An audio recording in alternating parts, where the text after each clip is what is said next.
Bien, el señor secretario del tribunal, doctora, antes de su ingreso le ha leído, le ha hecho saber quiénes son las partes en este debate.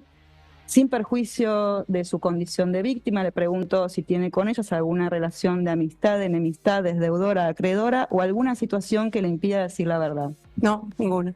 Bien.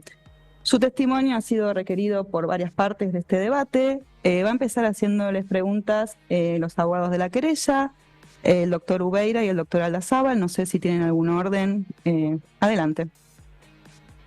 Hola, doctora, ¿cómo está? Buen día.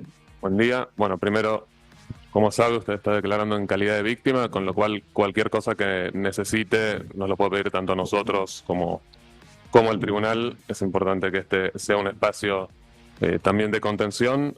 Nosotros vamos a hacerle una serie de preguntas, tanto el doctor Ubeira como yo, y la idea es empezar de atrás para adelante en el tiempo. Entonces, la primera pregunta que le voy a hacer es si en los meses previos al atentado percibió una exacerbación de la violencia política. Bueno, sí, es de público y notorio. Inclusive después de la pandemia, los episodios fueron increciendo. Recuerdo, por decir algunos, guillotinas en la Plaza de Mayo, bolsas mortuorias en la Casa Rosada, a mi casa en Juncal, Uruguay. Periódicamente, cada semana o 15 días, venía una traffic, una combi, de la cual bajaban señoras y señores un poco más grandes, ponían marchas militares e insultaban durante un buen rato, después se iban. Bueno, imposible no recordar la destrucción de mi despacho como vicepresidenta, ¿no? El día que se discutía el acuerdo con el Fondo Monetario Internacional. Lo curioso de ese día es que había una gran manifestación que estaba obviamente en contra de la firma del acuerdo, que se estaba discutiendo en diputados en ese momento. Ese día se discutía en diputados, no se discutía en el Senado. Y era de público y notorio además la postura nuestra respecto de ratificar ese acuerdo, a punto tal de que el presidente del bloque había renunciado para no tener que votar afirmativamente, con lo cual era clara nuestra postura en contra. Sin embargo, los que fueron a manifestar en contra también apedrearon mi despacho, que además fue marcado, está probado que previamente se lanzaron bombas de pintura para identificar claramente, porque fue exactamente las 3 ventanas que corresponden al despacho del vicepresidente de la Nación. Lo curioso, si es que se le puede dar ese adjetivo, es que durante 30 minutos apedrearon, destruyeron el despacho y ni la policía de la Ciudad de Buenos Aires ni la Policía Federal intervinieron. Es más, había un pelotón de policía de la ciudad colocado sobre las calles laterales al Congreso y en ningún momento recibieron la orden o tomaron la decisión de evitar eso. Paralelamente también se había provocado una suerte de pegatina en la ciudad, unos carteles que decían con mi rostro que yo era responsable de 35.000 muertes de la pandemia. Curiosamente eran 5.000 más que los 30.000 detenidos desaparecidos. No, no es casualidad, ¿no? El tema de los números, la numerología en este país. Si bien se descubrió el lugar donde esos afiches habían sido impresos, sin embargo, todavía no tenemos por parte de la justicia ninguna novedad. Lo mismo con respecto a la destrucción del aparato. O sea, sí, en realidad había mucha violencia que curiosamente todos esos grupos, inclusive los que iban a mi casa e insultaban, a partir del atentado desaparecieron. A partir de que del atentado ese 1 de septiembre no fueron nunca más esas personas que, debo decir, eran muy cuidados por la policía de la Ciudad de Buenos Aires. Se había producido el episodio de las vallas, donde además también, ese episodio me había olvidado. Una mañana, después de aquel histrionismo del fiscal Luciani, que también contribuyó al clima de violencia de una manera, me parece, indubitable, porque no fue un alegato en los términos de que prevé los códigos, las costumbres y cómo debe alegar a alguien. Fue directamente una actuación plagada de mentiras, de adjetivaciones, ante la falta de pruebas, mentiras, difamaciones, contribuyendo todo a un clima.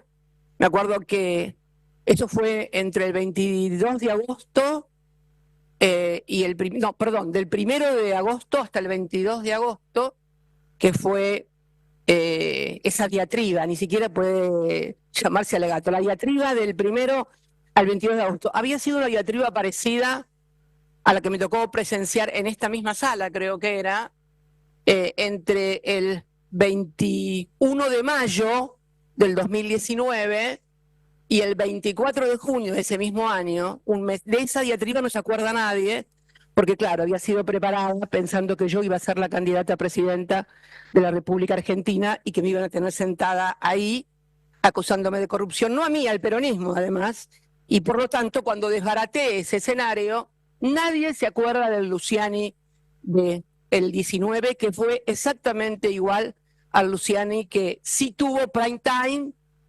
durante 22 días, que además lo hacía con pantalla partida, de manera tal que él hablaba y estaba a la puerta de mi casa, insólito, pero a la puerta de mi casa. Esto motivó que cuando finalizara fuera gente, de la gente que siempre iba y que era cuidada por la policía de la ciudad de Buenos Aires, a insultar y agraviar. Esto motivó también la diatriba del fiscal, que las personas que son militantes, simpatizantes, ciudadanos y ciudadanas que no estaban de acuerdo con lo que había pasado también se convocaran, y con mucha mayor cantidad de gente, multitudes, que día a día crecían. Esto, un día me levanto, yo sentía ruidos a la mañana, un sábado creo que fue, si mal no recuerdo, un sábado, sentía como que arrastraban cosas y me levanto y bueno, y estaba cercada por la policía de la ciudad en las famosas vallas, también un acto de violencia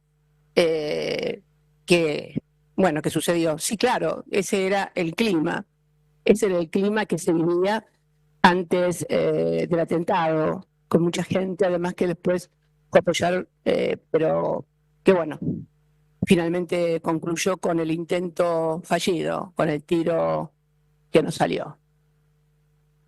Muchas gracias. La siguiente pregunta se extiende más todavía en el tiempo y es a lo largo de su carrera. ¿Qué instancias de violencia, ya sea verbal o física, material o simbólica, vivió a lo largo de su trayectoria? ¿Vivió otras instancias de violencia que usted haya percibido? Cuando era presidenta, sí, claramente.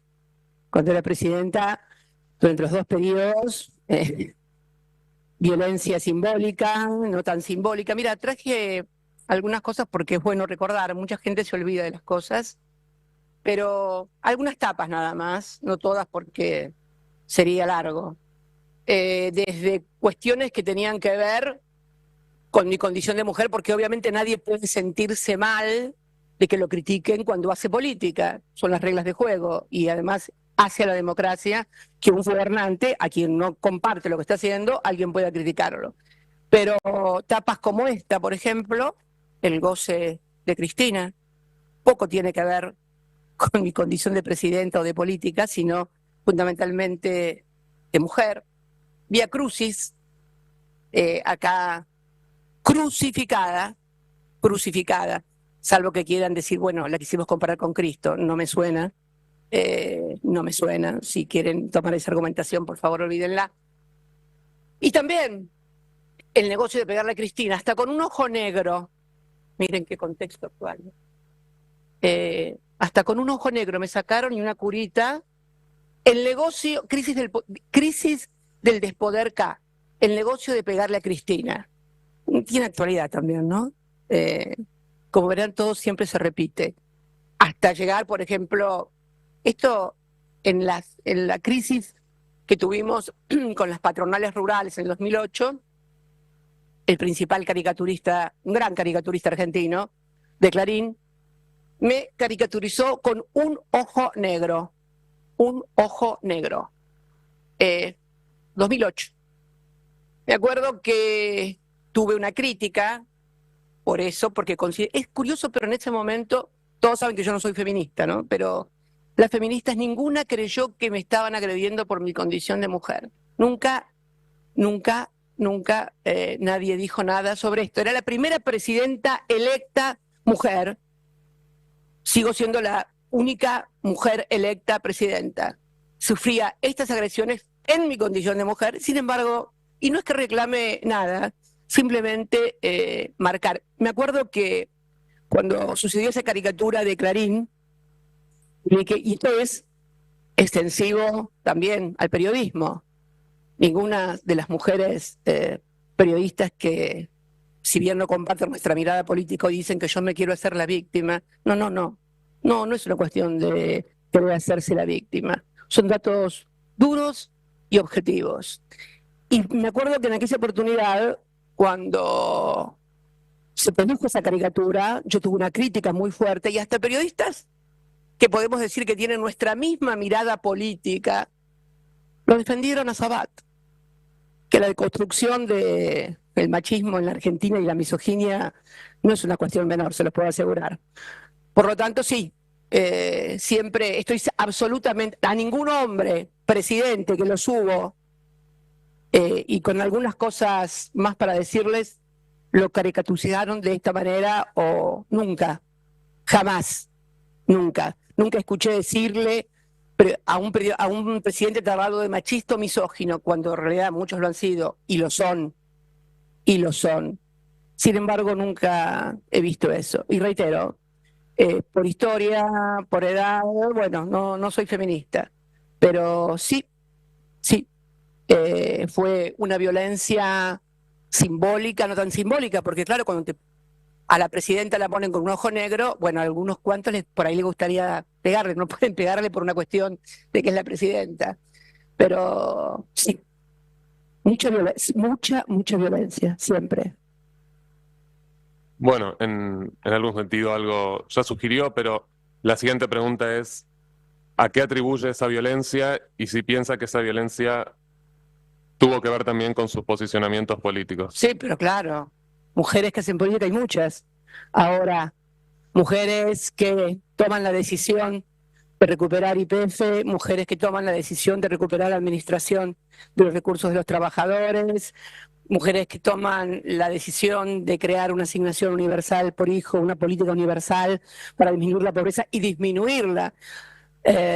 A ver, el Banco Mundial en el año 2012 dice que en la última década duplicamos la clase media. Sí, claro, desendeudamos al país, le pagamos al fondo. Sí, claro, hay una innumerable cantidad de políticas que tienen que ver con esa crispación que produce muchas veces a los poderes concentrados de la economía. Sí, sin lugar a dudas.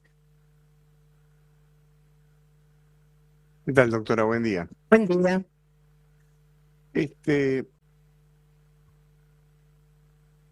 En lo previo a lo que usted acaba de señalar, porque estamos en la etapa previa, digamos, ¿qué actores considera que fueron centrales en esta exacerbación de violencia política? Y de allí que esta crítica al Poder Judicial, en cuanto al alegato de Luciani, que es públicamente conocido por todos, ¿usted lo considera como un desencadenante del atentado? Señora presidenta, Sí. me voy a oponer a la pregunta porque no hace al hecho en cuestión que se está ventilando aquí. No voy a hacer lugar a la oposición, doctor, en cuanto que la querella está preguntando por una situación de contexto con respecto a la cual se ha preguntado en todas las audiencias. Hasta ahora no advierto nada que amerite mi intervención o el impedir que se continúe con la pregunta. Dejo reserva de recurrir a casación. Sí, sin lugar a dudas. La pregunta era, perdón. Doctora, perdón. Le estoy contestando al doctor. Vamos a mantener el orden de la audiencia. Tengo presente, doctor, su reserva de casación. Adelante, doctor Ubeira, por favor. Bueno, eso. ¿Volver a preguntar, por favor? Sí, digamos, en el marco de las atribuciones de ese contexto, de esa exacerbación previo al atentado, este tema de lo judicial, de la acusación concreta de Luciani en las vísperas de todo esto, ¿te considera que es determinante? Y sí, sin lugar a dudas. Tengo entendido que además uno de los acusados también planteó que quería que lo defendiera el doctor Luciani. Me parece que las propias actitudes de quienes participaron en el atentado, los autores materiales también quiero decirlo, ¿no? Ujú. Sería muy ingenuo de parte mía considerar que las 3 personas que están sentadas ahí fueron las que idearon esto. Sin lugar a dudas, son solamente autores materiales y sí, no tengo ninguna duda que fue el desencadenante, que culminó, bueno, de hecho, después me entero que también uno de los acusados había pedido a un dirigente de extrema derecha que había participado en las marchas de la pandemia junto a otros dirigentes políticos de la derecha que actualmente forman parte del gobierno, desde la presidencia, pasando por la ministra de Seguridad, habían pedido que él les designara un abogado. Y después esa persona, Carro, lo voy a decir con nombre y apellido, fue identificada viajando a Perú con el jefe de gabinete de Gerardo Milman, el diputado Gerardo Milman, cuando era secretario de Seguridad de la entonces ministra, primera etapa macrista seguridad, segunda etapa ahora. Sí, claro, todo tiene que ver con todo. Imagínense la inversa.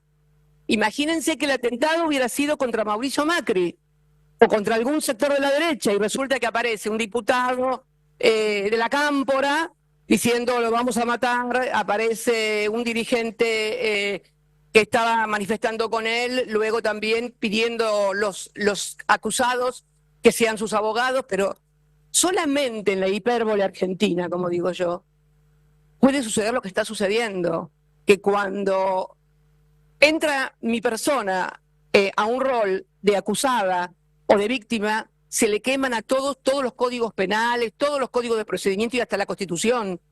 Y van por todo. No tengo ninguna duda, pero ninguna duda. Mire, la llevo un poquito antes del episodio, ¿no? Usted recuerda que se instalaron vallas alrededor del domicilio de la calle Juncal. Sí. La pregunta es porque usted hizo referencia al pasar a un poco de la posición decorativa de la policía de la Ciudad de Buenos Aires en la... Decorativa en cuanto se trataba de controlar a los que me agredían. Muy agresivos con respecto a los que venían a apoyarme. Continúe, por favor. Era eso lo que le iba a preguntar. Bien. La segunda cuestión es, en esa previa, ¿algún familiar suyo o gente de su conocimiento vinculada a la política fue agredida por la policía de la Sí, ciudad? claro, mi hijo. Máximo que no le permitían, no le permitían llegar a casa, además de ser insultado, fue agredido, llegó a casa, yo le saqué una foto cuando llegó a casa, me impidió y la quería difundir, todavía la tengo, me impidió, él me prohibió que la difundiera, porque bueno, una foto de él, si él me dice no la difundas, no la difundo, pero llegó con toda la cara, producto de los gases, colorada, como tremendo, tremendo, más allá de los insultos que después tomaron estado público porque alguien los grabó o se tomó conocimiento público sobre la comunicación que tiene la policía entre sí, pero sí, la policía con los peronistas, kirchneristas o como quieran llamarlo, de la ciudad, muy agresivos y muy permisivos, casi cuidadosos y protegiendo a los que venían a insultar o agraviar a la puerta de casa. Esto es así, aparte hay testimonios, pruebas gráficas, no solamente eso, sino que me hicieron tareas de inteligencia también. Cuando estaban los manifestantes que después de ese 22 de agosto la gente no dejaba de venir a casa y cada vez venían más, hacían tareas de inteligencia, la policía de la Ciudad de Buenos Aires también está comprobado. Sí, sí. Una observación con respecto al tema. Bueno, usted tiene una amplia trayectoria como legisladora, ¿no? después como presidente. Bueno, Figueroa del Córdoba le falta ser juez. Pero, Dios me libre, Dios me no, libre. no, claro. Tampoco es tan grave, doctora. Perdone, doctora, tiene razón. No puedo generalizar, tiene razón, discúlpeme. Pero convengamos que los que me han tocado, Dios mío. Dios mío. Vinculado a eso, Sí. sobre todo al rol de legisladora, ¿en alguna oportunidad siendo diputada o senadora, usted recuerda algún proyecto o algún intento de averiguación de qué cantidad de custodia tenía el vicepresidente de la República, sea de la bancada de ustedes o de la oposición? Sí, claro. Sí, sí, sí. Fue el diputado Gerardo Milman. Gerardo Milman, casi como un Nostradamus contemporáneo, presenta, sí, deben ser las fuerzas del cielo, a lo mejor. Presenta un proyecto, si mal no recuerdo, 17 o 15 de agosto, pidiendo o criticando la custodia, y dice en una parte, esto es un documento público, así que es absolutamente comprobable, porque es un proyecto que creo que después lo retiró, pero queda constancia. Dice, no sea cosa que alguien intente matarla y después quieran presentarla como una víctima, algo así, y termina con apela a una fraseología que le decía algo así como, sin Cristina hay peronismo y sin peronismo hay Argentina. Creo que así terminaba el proyecto. Y después, bueno, después nos enteramos lo que había pasado con esta persona que en el bar Casablanca, en forma totalmente accidental y comprobada posteriormente todo lo que había dicho, lo escucha decir en la mesa de al lado, cuando la maten voy a estar en la costa. Bueno, es recordar también que las secretarias de ese diputado que después fueron a testificar, sus celulares le fueron borrados por el actual director de tecnología del Ministerio de Seguridad en lo que fue en ese momento el estudio de la entonces ministra Patricia Bullrich y actual también. Bueno, ese perito que una de las secretarias dice que le borraron los celulares, precisamente es actualmente director de tecnología informativa, creo, en el Ministerio de Seguridad. Como se ve todo, hace juego con todo.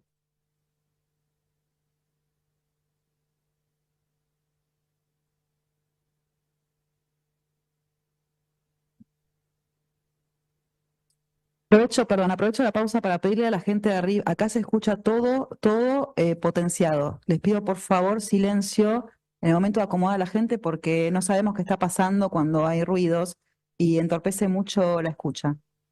Adelante. Digamos, esta investigación que se practicó, que deriva en el juicio oral de las personas que están aquí imputadas,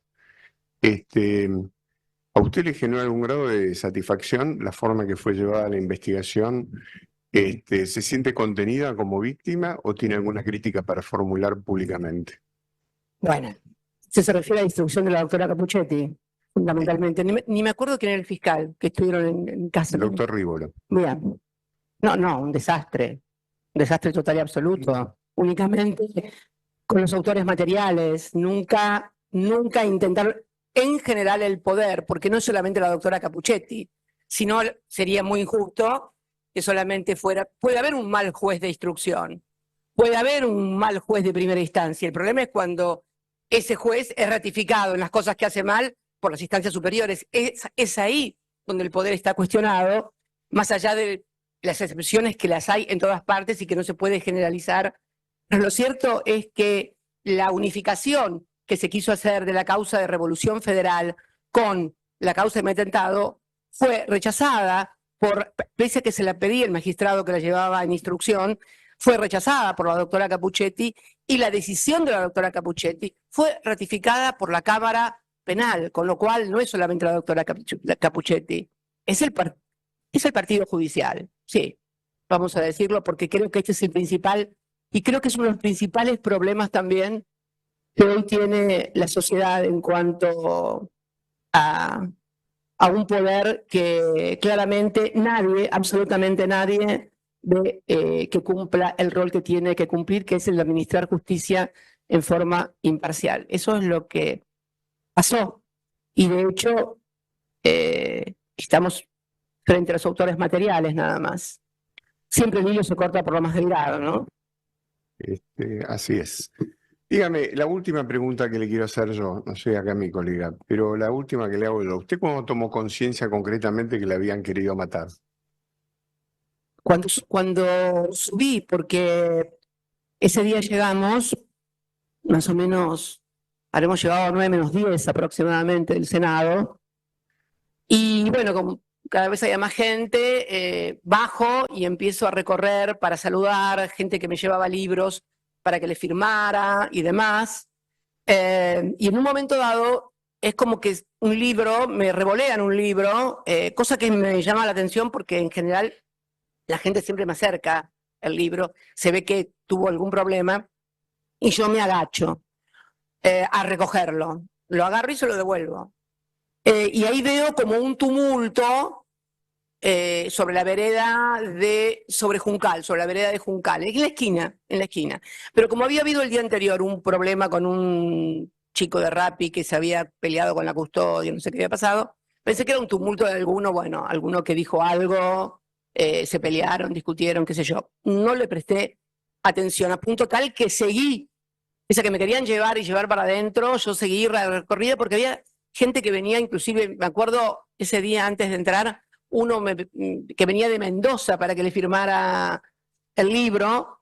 Bueno, saludé como todas las noches, y cuando subo al ascensor con Diego Bermúdez, Dieguito me dice... ¿Escuchaste un ¿Quién es Diego Bermúdez? ¿Qué? ¿Quién es Diego Bermúdez? ¿Diego Bermúdez? Sí, uno de mis secretarios, sí, que está siempre conmigo. Me dice, ¿escuchaste un clic? No, nada, yo no escuché nada. A mí me pareció como un clic de un arma. No, le digo, un arma. No. Bueno, subimos, él se puso enseguida por teléfono y me confirma que sí, que había sido un arma y que el arma estaba abajo, que la tenían pisada y que lo habían capturado a la persona que la empuñaba. Ahí me senté a mirar televisión y no habrán pasado más de 20 minutos cuando vi la imagen esa que la toman uno de los... Bueno, la imagen que recorrió el mundo, ¿no? La imagen del arma empuñada, gatillando, que coincide en ese momento cuando me doy cuenta, cuando yo me agacho, con lo cual es más impactante porque parece como que yo lo hubiera visto y me hubiera agachado, y la verdad que no la vi, afortunadamente no la vi. Dicen los psiquiatras y los psicólogos que han tenido que tratar con pacientes que han sido sometidos a experiencias de haber sido encañonados o gatillados en un episodio de inseguridad o de violencia. Dicen que es una experiencia traumática, ¿no? Que genera estrés postraumático. Bueno, afortunadamente Dios también me custodió ahí. Sí, doctora, una última pregunta de parte de la querella. Usted refirió ante la pregunta de mi colega que consideraba que un factor central en la exacerbación de la violencia había sido la actuación del Poder Judicial. Pero le quiero preguntar... No, perdón, me faltó decir en todo caso también en articulación con los medios hegemónicos de comunicación. O sea, a ver, el Partido Judicial solito no hace nada, porque es más, es como que en los medios de comunicación se realiza el juicio, los periodistas son los que dicen que tienen las pruebas, y después esto es convalidado forma total y absolutamente disparatada e inexistente en el Poder Judicial, en el Partido Judicial. Así funciona la articulación del Partido Judicial. No es un partido judicial de gente porque tiene una ideología. No. Es una metodología que se ha dado en el siglo XX, como en el siglo XXI, como se dio en el siglo XX el partido militar. Pero hoy sería imposible hacer un golpe militar a la vieja usanza. Sería imposible, los medios de comunicación, los celulares, sería imposible. Se cambió la metodología y se pasó a un exterminio. Ya no es necesario en épocas de odio, en épocas de redes, en épocas de absoluta hegemonía de la comunicación, ya no es necesario desaparecer ni matar físicamente a nadie, aunque bueno, en algún caso parece que sí, que ni siquiera como han intentado matarme de 1000 veces y no lo han logrado, bueno, la intentaron una forma más efectiva. Pero es cierto que si no hay una articulación con los medios hegemónicos de comunicación, que son la otra gran pata, y por supuesto lo que digita esto, medios de comunicación, no nos hagamos los tontos, medios de comunicación y Poder Judicial, es arriba el poder económico concentrado. Si uno mira quiénes van a ser los beneficiarios del RIGI hoy en la Argentina, son los mismos, pero los mismos con nombre y apellido, o sus hijos, porque ellos se murieron, en los que van a ser lo que se llevaron de capital fijo en los 90, se lo van a llevar de recursos no renovables ahora. Todo eso requiere un andamiaje donde los que nos oponemos a esa entrega no se eliminen de la manera a que dé lugar. Con un tiro, con una sentencia. No quiero recordar aquel famoso título de Clarín, que es ejemplificativo de lo que estoy diciendo. El tiro no salió, pero la sentencia o el fallo sí va a salir. Pero es increíble la claridad, la transparencia con la cual expresan lo que hacen. Y por supuesto, una sociedad que, bueno, tiene demasiados problemas, adormecida, es bastante más complejo. La pandemia tuvo que ver bastante en alterar psiquis y mentes, no fue poca cosa. Todo esto ha dado un cóctel explosivo que se ve en los discursos de odio.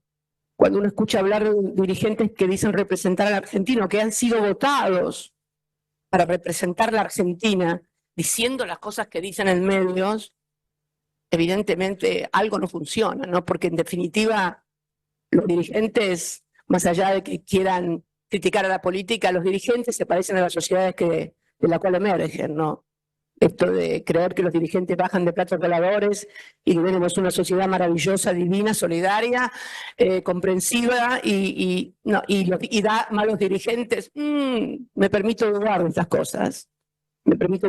cosas. Creo que, en definitiva, quienes gobiernan se parecen en un determinado estadio a quienes son gobernados, si no, estaríamos frente, bueno, a una anomalía demasiado evidente, ¿no?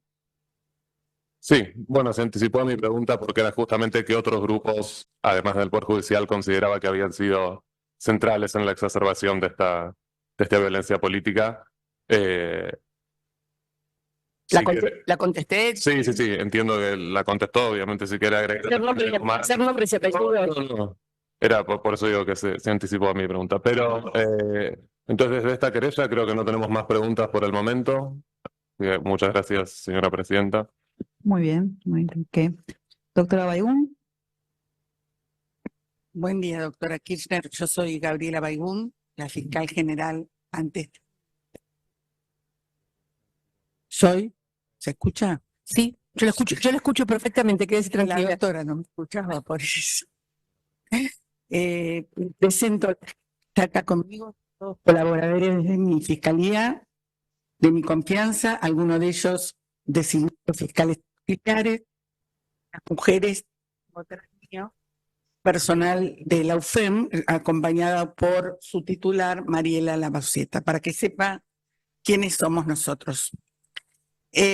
Primera pregunta, me voy a lo que le contestó a la querella en relación al proyecto de ley presentado por Milman respecto de su seguridad, al que también hizo referencia su secretario Bermúdez cuando estuvo acá declarando. Y le pregunto, ¿usted a Milman lo conoce personalmente? ¿Tuvo trato con él? No. Lo conozco de mentas, como conozco a muchos dirigentes de los distintos partidos políticos. Sé que en un momento fue dirigente del radicalismo, fue dirigente de la Juventud Radical, pero sé que después, bueno, se fue a otro partido, cambió de partido, bueno, pero no, a él personalmente no lo conozco. No lo conozco. No. Y sin perjuicio de ser adversarios políticos, ¿conoce que él tuviera alguna razón para ser enemigo suyo, para querer atentar contra su vida? Bueno, si uno ve las declaraciones que hacen, es un poco lo que le contestaba al doctor Aldazábal de la querella respecto al clima de violencia que se va generando. Su jefe de gabinete, hizo un viaje al Perú con el dirigente de ultraderecha Carroll, que se comprobó hace muy poco una información que se debió haber pedido a Migraciones desde el primer momento porque fue solicitada por nuestra querella y a la que la instrucción no hizo lugar y recibe ese lugar ahora. Claramente, sí, claro, pero si se juntan con los que dicen que hay que exterminar, los que somos lo peor lacra de este mundo y demás, me parece que va de suyo que esa violencia verbal. Mire, doctora, cuando pasó lo del atentado, me acuerdo que al otro día me llamó Francisco, el Papa. Sí. Y me dijo una cosa muy clara: toda violencia física siempre es precedida de violencia verbal. O sea, la estigmatización, el insulto, el agravio, el querer exterminar al otro, no ganarle a las elecciones, exterminarlo prácticamente, que desaparezca. ¿Cómo alguien puede decir y firmar un diputado de la Nación: sin Cristina hay peronismo y sin peronismo hay Argentina? Me parece que en esa frase no hace falta ser psicólogo ni psiquiatra para darse cuenta de lo que está significando. Sí, es la eliminación del adversario. Mire, sin convertirme en todo el mundo sabe que soy peronista, he sido militante peronista toda mi vida, pero es una cosa que siempre ha sufrido el campo nacional y popular, el que lo quieren exterminar. No solamente quieren ganarle las elecciones, cuando no se las pueden ganar, lo quieren exterminar. Sí, sí, sin lugar a dudas. A Jorge Abello, usted sabe el rol que tuvo, ya le debe haber dicho la querella, el rol que tuvo Jorge Abello en la causa respecto de la noticia que dio, se presentó espontáneamente. ¿Lo conoce? No, lo conocí después de eso. No lo conocía.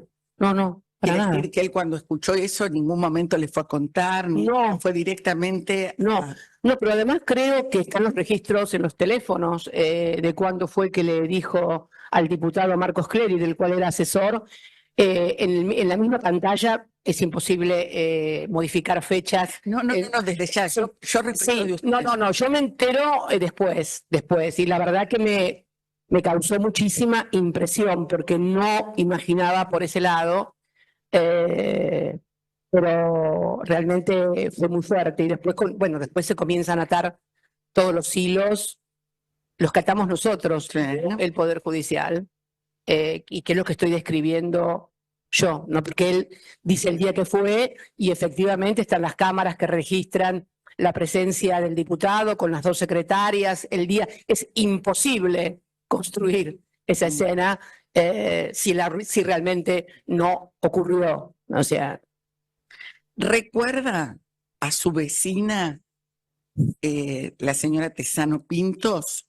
sí, es inolvidable esa mujer. Sí, no lo digo amorosamente, pero lo digo, es un personaje. Usted en lo personal, Igual, perdóname, cuando haga la pregunta no le indique la respuesta, sabe que es la vecina, pero que nos explica a todos de dónde la conoce eventualmente, pregúntele el nombre y que la... Sí, la conozco de cuando recién llegó al edificio. Nosotros vivimos en ese edificio desde el año 99, si mal no recuerdo que lo compramos. Vivíamos en otro piso enfrente, en Juncal, también sobre Juncal, después lo vendimos y compramos este, fue en el 99.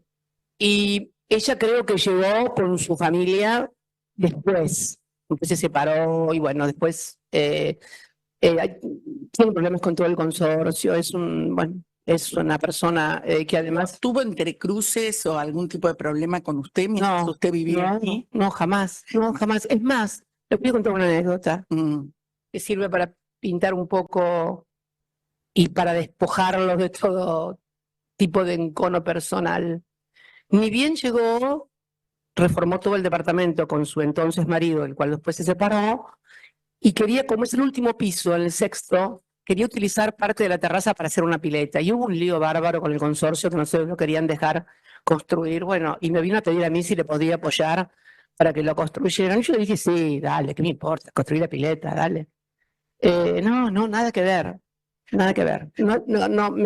Mi impresión personal, bueno, nada, no tengo por qué dar impresiones personales. Perfecto. ¿Tomó conocimiento de que la vecina se haya juntado después o haya realizado reuniones con gente de Revolución Federal o bien le haya hecho encargos de trabajo? No, eso me enteré después de que sucedió el atentado. En realidad era muy conflictivo, ella era muy conflictiva porque primero se fue del departamento y lo modificó varias veces y contrataba con Airbnb y entonces, y también contrataba, creo, con gente que venía, hubo denuncias policiales de otros vecinos, mía nunca, ninguna. Hubo denuncias policiales de otros vecinos, no solamente del edificio, sino de enfrente, de fiestas que se realizaban. Ella alquilaba a gente, bueno, había fiestas, me parece, medias Bueno, pero concretamente raras. le estoy hablando de gente de Revolución Federal que estuvo... No, yo me enteré de todo eso después del atentado. Después del atentado comenzó a surgir los de las fotos, quienes entraban y salían. Sí. Sí sabrá a través de la querella que se constató que Tesano Pintos pertenece a Revolución Federal Sí, me enteré después, sí. y que dormía en su casa, le prestaba. Doctora, la pregunta, por favor. Dígale Si directamente. lo sabía, no lo sabía nada más. No. ¿Quién dormía en su casa? No, ni idea. No me ocupo de quién duerme en la casa de los demás. No. No, pero sí. No, ni aún de los que no me caen simpáticos. No, para nada. Bueno. Vamos a pasar a lo del comité, porque tengo entendido que usted conversó con el comité que vino a la Argentina para controlar. Sí, lo de las mujeres. Lo de las mujeres. Belén do Sí. Pará. Sí, el cumplimiento del convenio de Belén do Pará. Del protocolo, sí. Del protocolo. ¿Usted tuvo una reunión con las expertas? Sí, fueron a mi despacho del Senado, tuve una reunión con ellas, sí.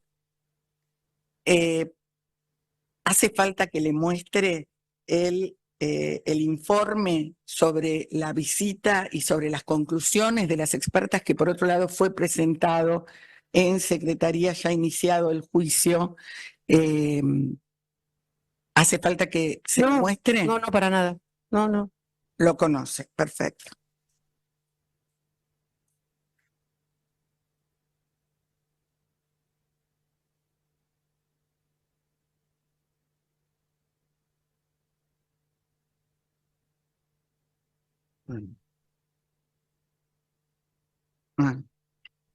Respecto de las conclusiones del comité, ¿usted está de acuerdo con esas conclusiones? Señora Presidenta. No las recuerdo con exactitud, pero sí, cuando las leí, cuando las leí me parecieron muy acertadas. ¿Escuché mal o había una No, sí, objeción? yo iba a hacer una oposición porque la prueba que está haciendo mención la señora fiscal todavía no se decidió si se incorpora o no, se corrió vista a las partes, pero todavía el tribunal no decidió la incorporación o no. Bueno, a ver, para ordenar esto antes de resolver su objeción y para que sea autosuficiente, doctora Fernández, la pregunta y la respuesta, para aquellos que desconocemos el contenido de ese informe, le voy a pedir por favor que ya que conoce las conclusiones y antes de tomar conocimiento de ellas en base a la prueba que quiere incorporar la señora fiscal, si nos puede contar cuáles eran las conclusiones con las que usted estaba de acuerdo, las que hace referencia la señora fiscal. No las recuerdo exactamente porque fue un documento que leí hace mucho tiempo, pero sí estaba de acuerdo con las conclusiones que habían, no las memoricé. Eran conclusiones que tenían que ver con la cuestión de género, obviamente. Creo que... Y en su condición de política. En mi condición de política, sí, claro. Cuando una mujer ejerce el poder y no lo hace en la orientación que quieren los sectores de poder en la Argentina, genera mucha más resistencia y mucha más violencia que los hombres no se bancan que una mujer pueda tener razón, o por lo menos no la puedan rebatir en los argumentos, y creo que sí, sí, claro, pero creo que nadie puede dudar de esto, salvo que seas una mujer que hace lo que ellos quieren, que es ser una mascota del poder, como alguna vez lo definí. Y la verdad que para mascota del poder no sirvo, no serví ni serviré nunca. Y eso les molesta. Y los irrita más que si un hombre se opusiera a eso, no les molestaría tanto como una mujer. Sí, es así. No tengo la menor duda que es así. Y vuelvo a reiterar, no soy feminista, pero tampoco soy estúpida.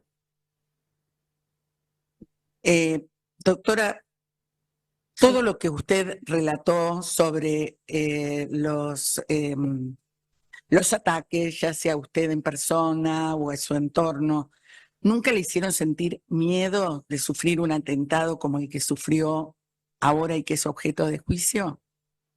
La verdad que no. ¿Y por qué no? Porque yo soy una militante que lo hizo desde muy joven, que atravesó como tantos millones de argentinos la experiencia de lo que fue la dictadura militar, y realmente creía que el pacto democrático del 83 era eso, un pacto democrático donde la vida estaba del otro, del que pensaba diferente, estaba fuera de toda discusión. Cuando gana el partido que gana, el alfonsinismo, cuando el alfonsinismo gana las elecciones en el año 83, las gana con una consigna: somos la vida, somos la paz. Lo recuerdo como si fuera hoy, porque yo era militante, obviamente, por el peronismo. Realmente el valor de la vida, no solamente a partir de la experiencia de los detenidos desaparecidos, sino también a partir de la experiencia de la guerra de Malvinas, fue algo que marcó muy fuerte a la sociedad argentina. Y el pacto democrático, nunca explicitado ni firmado en ninguna parte, pero que subyace en todos los partidos políticos, en todos los acuerdos, en todas las discusiones, era que con la vida no, o sea, se ganan o se pierden elecciones, pero la vida del adversario no es un juez que pueda ser puesto en juicio. Por lo tanto, nunca se me ocurrió que en la Argentina democrática podría haber un atentado. Bastante ingenuidad la mía, ¿no? Porque debía haber advertido los cambios de época, ¿no?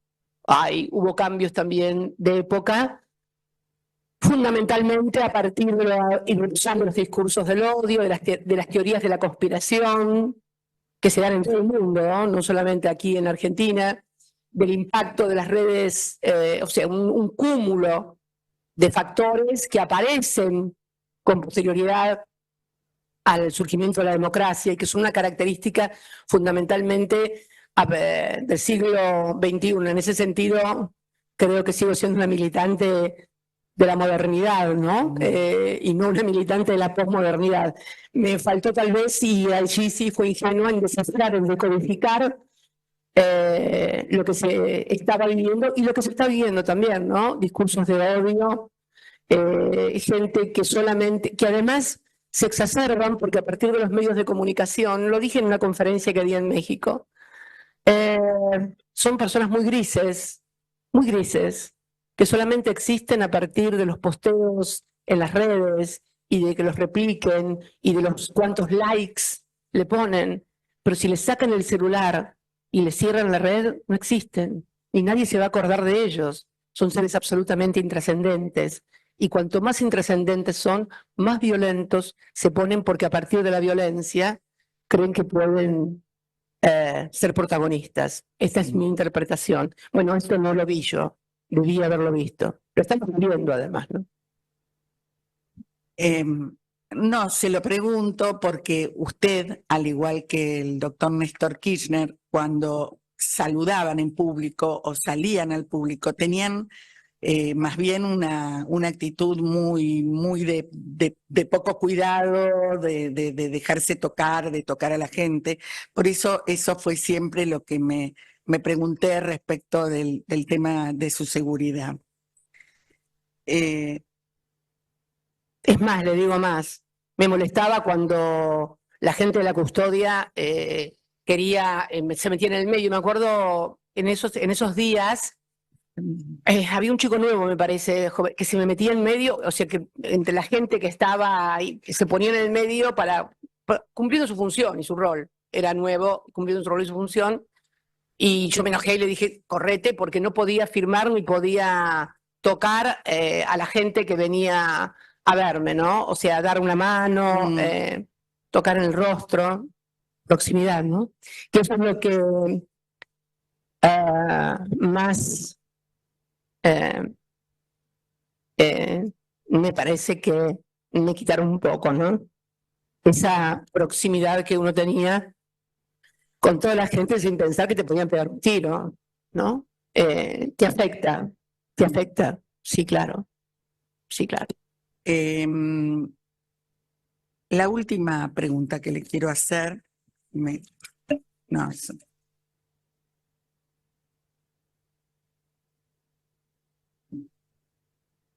¿podría, como usted quiere, o hacer una pequeña sintaxis o desarrollar qué consecuencias le trajo a usted en lo personal como mujer política, como madre, como ciudadana, este atentado? Varios.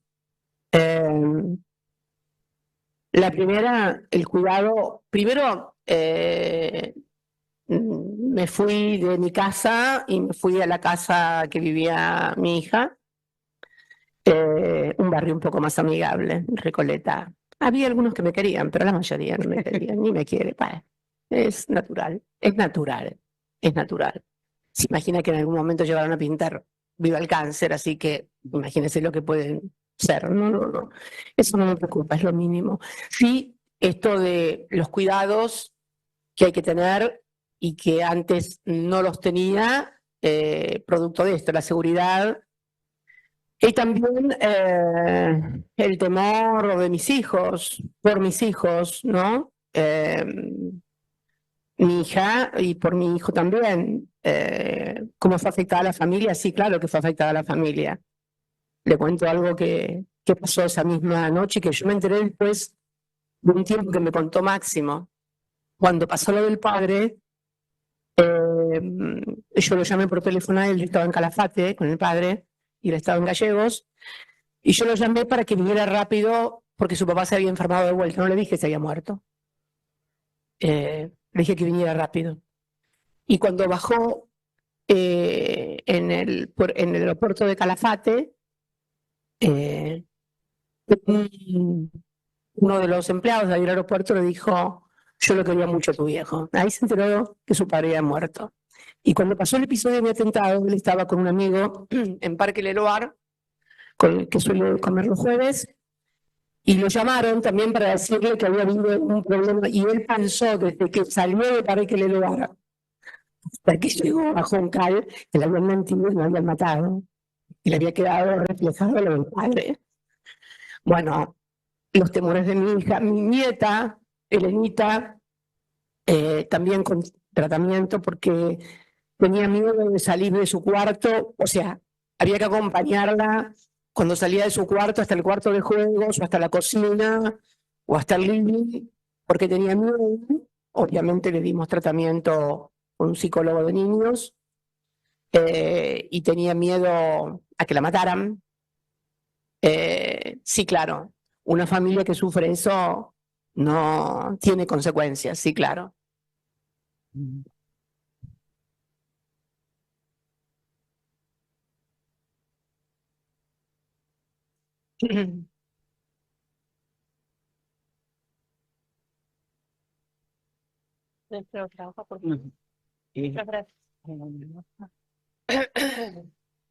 Ah, tengo acá, perdón, no me había dado cuenta, disculpame.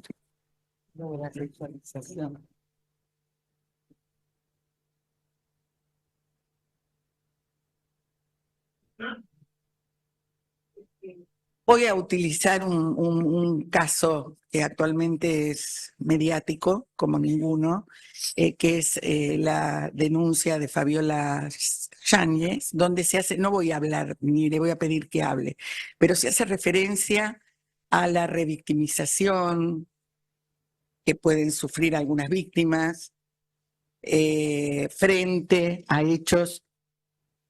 Ah, sí. ¿Usted en algún momento siente que le hicieron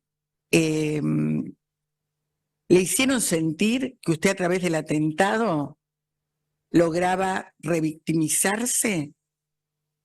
Si no me A entendió. través No lo entiendo. no se entiende la pregunta. Yo No tampoco. lo entiendo. No lo entiendo.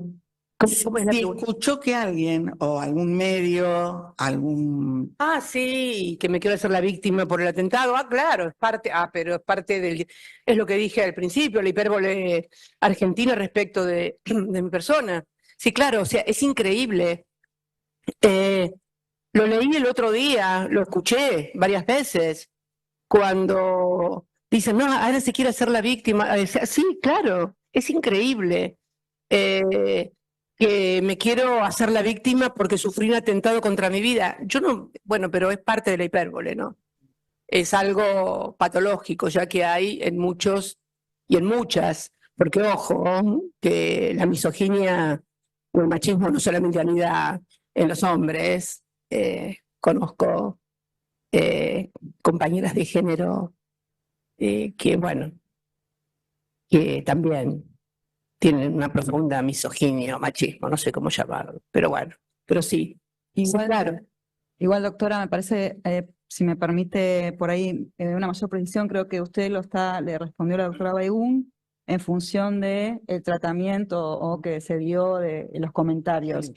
Desde su perspectiva, este tratamiento o sí, el modo en que se abordó lo que usted está, la situación, el atentado, ¿usted considera que usted fue revictimizado, si sintió que esto generó nuevos efectos en usted? No, la revictimización es claro porque en realidad hubo y hay una invisibilización de este proceso judicial, salvo cuando sientan a los miembros de la custodia o algunos para hacerles decir que en realidad la culpa fue de ellos, que no me cuidaron, lo que yo no me cuidé bien. Sí, claro, hay una doble revictimización. Primero, tengo que demostrar que yo no tuve la culpa de que quisieran matarme. Ridículo, pero esto está sucediendo. Dos, la invisibilización de todo este procedimiento. La invisibilización de que solamente estamos ante los autores materiales hoy sentados acá, pero no están los autores intelectuales ni los financiadores, más allá de todas las pruebas que se adjuntaron, por supuesto, sí, claro, sin lugar a dudas. Nadie con honestidad intelectual puede tener dudas de que esto es así porque es absolutamente objetivo. Doctora, le agradezco. No tengo más preguntas para formular. Gracias. ¿Alguna pregunta? ¿No? Yo sí. Adelante, doctor Chipola. Doctora Fernández, hago mención o me retrotraigo al accionar del personal policial.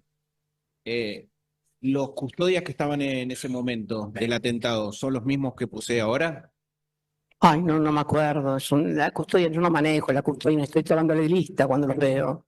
No tomo lista cuando están. Hay gente que está, hay gente que veo con mayor frecuencia con otros, pero no reparo en eso. ¿El jefe de su custodia es el mismo o va variando? Es el jefe de mi custodia, es el mismo, sí.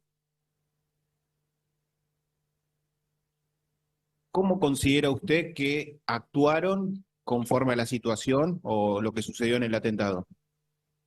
Actuaron de la manera que actuaron siempre, cuidándome, siempre había uno cerca mío o atrás o cerca, pero yo le digo, con las instrucciones de que no se me pusieran entre la gente y yo para poder tomar contacto con la gente. Realmente no tienen nada que ver con lo que pasó, no habría forma de impedirlo.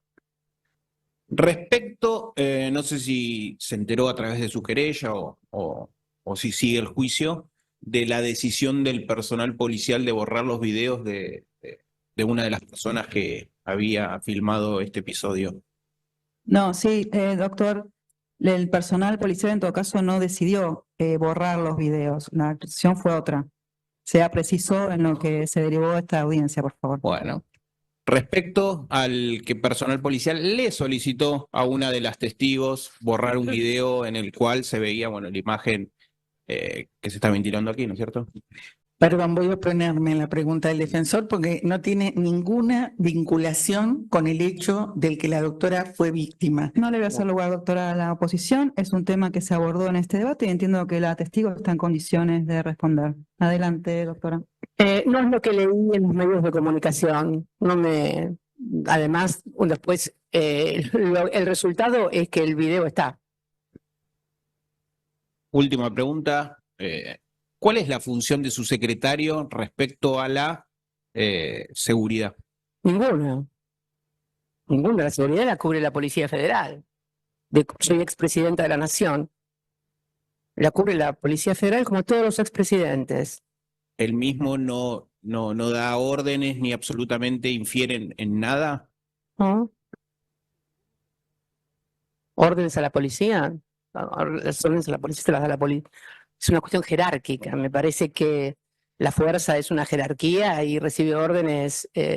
Obviamente, si yo le digo, Diego, decirle las instrucciones que puede recibir es que yo le diga, decirle que voy a salir a tal hora, que hagan tal cosa o que vayan a hacer. Pero no es una instrucción tampoco de él, en todo caso. Es una instrucción mía que la traduce o la transmite mi secretario, como la persona que está conmigo al lado. ¿No? No tengo más preguntas. Doctor Marano. Sí, señor presidente. Doctora Fernández, ¿qué tal? Le habla Gastón Marano, yo soy defensor de Gabriel Carrizo. Le quería preguntar concretamente, no con un ánimo crítico a la custodia, pero desde la ocurrencia del atentado el 1 de septiembre, ¿cambió cuantitativamente la custodia? Quiero decir, ¿tiene más custodia asignada? ¿Sigue siendo la misma y cambiaron la modalidad, como usted explicó, que ya obviamente no se puede acercar a los militantes y demás? ¿Ha cambiado el número de personas abocadas a su custodio o sigue siendo el mismo y solo cambió la conducta? Me voy a poner a la pregunta. No Me tengo voy control de eso, yo. a la pregunta. Justamente una de las cosas que no se pueden revelar en esta audiencia es la cantidad de custodia que tiene, cómo funciona y cuáles las características que tiene actualmente. O sea, que podemos referirnos al hecho. Ahora, cómo funciona la custodia de la doctora a partir, digamos, del hecho hasta el día de la fecha es una cosa que se mantiene reservada. Bueno, no le voy a hacer lugar parcialmente. En verdad, entiendo que la testigo puede contestar de modo general, a ver acerca de si hubo alguna modificación en el número o el funcionamiento o los recaudos, sin que esto implique ventilar el funcionamiento concreto, poner en riesgo la seguridad de la testigo. Entonces, doctora, le voy a pedir que conteste generalidades así. Me preguntó sobre el número, no sé exactamente el número que había antes ni el que hay ahora, realmente no lo sé. No, siempre, o sea, tomen más, también yo le digo, correte, porque muchas veces la gente me quiere besar, se acerca por un libro para que se lo firme, lo sigo haciendo y ellos siempre, el distintivo es que no dejan acercarse, pero yo les digo que se retiren. La custodia hace normalmente, por lo menos en mi experiencia como expresidenta, lo que el custodiado le dice que haga. Sería insólito que la custodia hiciera algo en contra de lo que yo le digo. Me parece que debería ser mi custodia, por lo menos. Muchas gracias. Yo no tengo más preguntas, señora presidenta. Doctor, ¿alguna otra pregunta? Bien. Yo una última, si me permite, una última y es re cortita. Pero no le permití todavía, doctor. ¿Qué? Adelante. Supongo que me va a permitir. Adelante. Si bien usted ya se refirió a que había, así como había hombres misóginos, había también mujeres misóginos, ¿usted recuerda haber recibido maltrato después en relación, ya sabemos las críticas en relación a la gestión, pero en relación a usted como mamá o a usted como política o como persona, independientemente de las medidas políticas, que la quieran o que no la quieran, que la voten o que no la voten? Después del atentado, dice usted. Después y durante su gestión. No, sí, bueno, siempre, sí. Sí, bueno, dijeron, mira, podría haber traído más cosas, pero realmente no vale la pena. Y vamos a hacer un ejercicio de olvido sobre eso, porque en definitiva muchas veces tanta maldad y tanta... no es bueno recordarlo. En ese sentido, para poder seguir muchas veces hay que pasar por alto determinadas cosas. Ya lo sé. Y yo tengo las tapas esas a las que usted podría referirse, que son Sí. muy dolorosas y que por eso no se las muestro. Sí. Pero me gustaría que el tribunal lo sepa y que usted le diga a qué se refieren sin mostrarle las tapas ni nada, sin perjuicio de hacer saber que las voy a presentar. Sí, doctora, igualmente entiendo que la testigo ha establecido de algún modo algún límite y también en eso, y en este caso como presidenta del tribunal, voy a cuidar justamente los límites para otra revictimización. Entonces, doctora, entiendo también y conozco las tapas y las situaciones a las que hace referencia, entiendo que no corresponde que sean ventiladas en esta audiencia, ya con lo que preguntó con respecto a su objetivo como fiscal, entiendo que está agotado el interrogatorio. Bien. Realmente, perdón, doctora, le podría decir para que se quede tranquila que además de tapas me han dedicado libros con mentiras y cosas. Es una cosa, una bibliografía, además de tapología. La tapología, que son las tapas, y la bibliografía también. Pero bueno. Gracias, doctora. Bien. Señora presidenta, yo tendría una preguntita más que acá el colega me solicitó. A ver, perdón, que no estoy bien. El doctor Chipola. Sí, sí. No sabía quién me estaba hablando. Adelante. Doctora Fernández, en atención a los posteos realizados, ¿qué rol le atribuye a la familia Caputo en su atentado? El que han presentado pruebas inscritas mis abogados defensores, mis querellantes en la instrucción, usted las debiera conocer. No las Digo.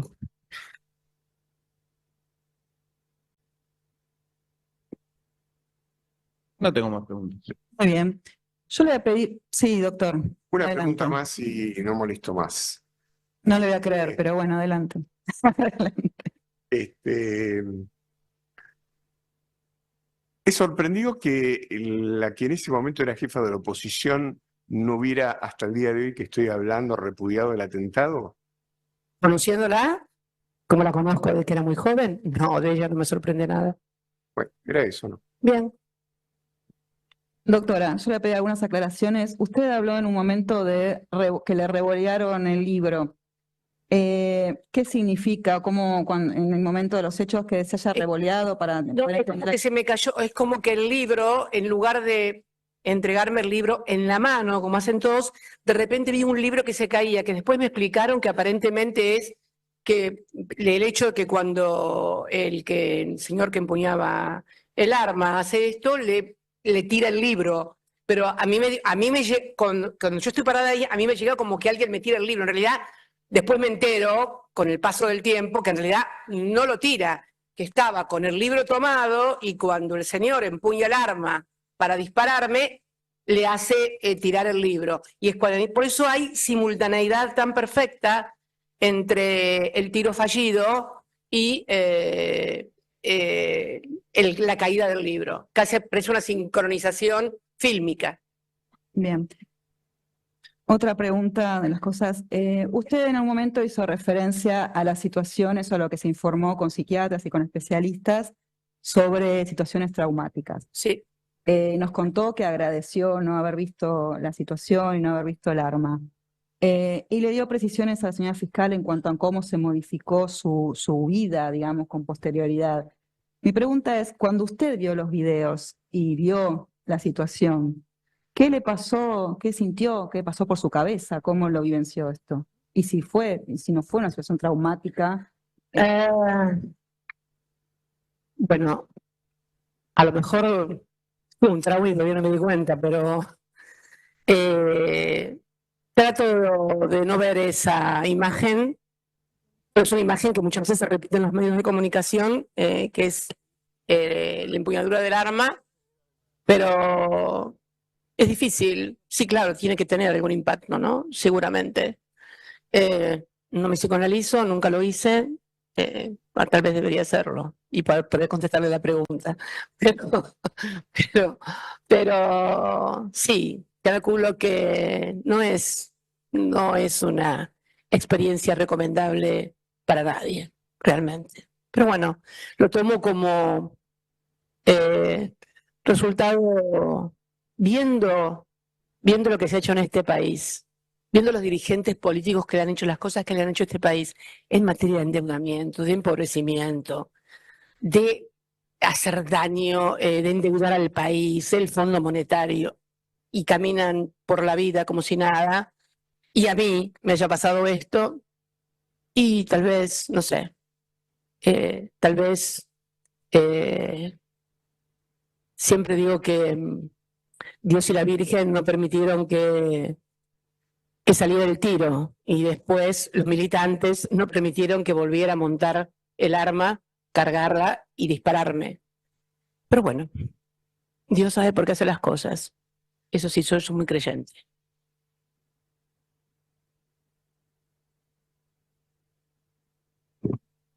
Buenos días, ¿cómo le va? ¿Cómo está? ¿Qué tal? Ante una pregunta del doctor Marano, según mis apuntes, usted respondió: la custodia hace lo que el custodiado le dice que haga. ¿Sí? Mi pregunta es si en este caso en particular usted dio instrucciones a su custodia con respecto a las personas que esos días se acercaban a su domicilio y hacían un cordón humano. A ver si en el caso concreto dio alguna instrucción.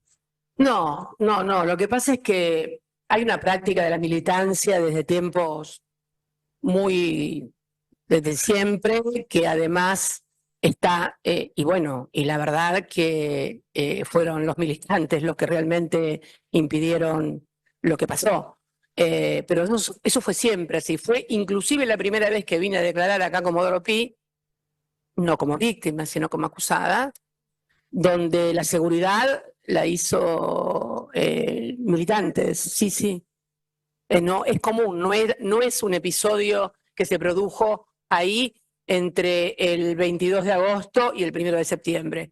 Siempre la seguridad, por lo menos en los actos, cuando uno es presidenta, hay toda una organización en los actos, pero cuando vos dejás el cargo público, la organización de los actos está a cargo de la militancia, no hay protocolo, no hay todo lo que interviene en el dispositivo de un presidente en ejercicio. Claro, sí. Y no es que la custodia tampoco hace lo que yo digo, no digo, si dicen, no, vamos a ir por esta parte, van por la parte que dicen ellos. Me refiero a mi persona vinculada con el exterior.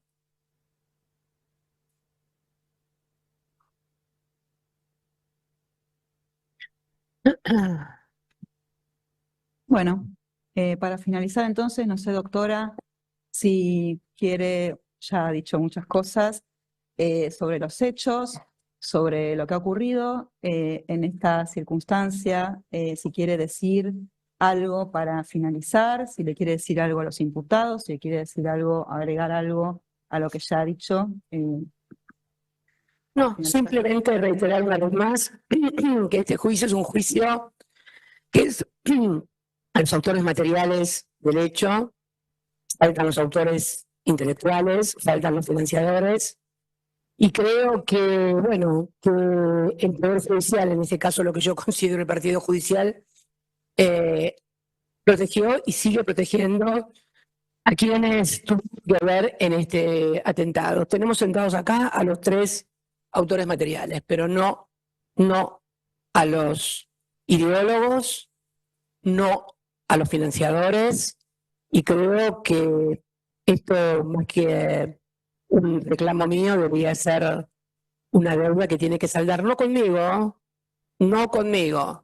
con la democracia, y creo que con toda la gente que de alguna u otra manera cree que la política sigue siendo un instrumento para cambiar la vida de la sociedad y que no puede ser refugio de gente que piense que la política sirve para matar, para estigmatizar, para... En fin, nada más.